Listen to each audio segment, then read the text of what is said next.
शुक्रगुजारी का महत्व। एक समय की बात है, एक छोटे से गांव में एक गरीब किसान माधव अपने परिवार के साथ रहता था। उसका जीवन कठिनाइयों से भरा हुआ था, लेकिन वह हमेशा खुश रहता था। उसका मानना था कि भगवान जो कुछ भी देता है, उसके लिए शुक्रगुजार होना चाहिए।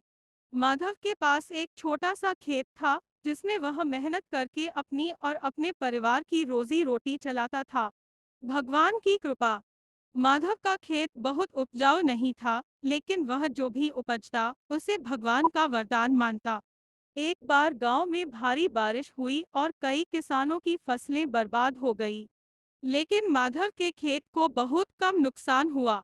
उसने भगवान का शुक्रिया अदा किया और कहा, भगवान, आपने मुझे और मेरे परिवार को इस मुश्किल समय में भी बचाया। मैं आपका आभारी हूँ। गांव के अन्य किसान परेशान थे और शिकायत कर रहे थे, लेकिन माधव उन्हें समझाने की कोशिश करता, जो हमारे पास है उसकी कद्र करनी चाहिए। शिकायत करने से कुछ नहीं बदलता। कठिन परीक्षा। कुछ महीनों बाद गांव में सूखा पड़ा। पानी की कमी से फसलें उगाना मुश्किल हो गया।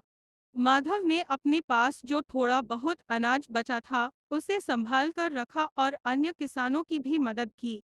लोग उससे पूछते, तुम इतने मुश्किल समय में भी खुश कैसे रहते हो? माधव मुस्कुराकर कहता, मैं खुश हूँ क्योंकि भगवान ने मुझे इतनी शक्ति दी है कि मैं दूसरों की मदद कर सकता हूँ। हमें हमेशा शुक्रगुजार रहना चाहिए, चाहे परिस्थितियां कैसी भी हो। ईश्वर की परीक्षा। एक दिन माधव के घर में आग लग गई। उसकी झोपड़ी और अनाज सब जलकर खाक हो गया। अब उसके पास कुछ भी नहीं बचा था। वह और उसका परिवार खुले आसमान के नीचे रहने लगे। इसके बावजूद माधव ने हिम्मत नहीं हारी। उसने कहा, भगवान ने जो लिया उसके पीछे भी कुछ अच्छा ही होगा।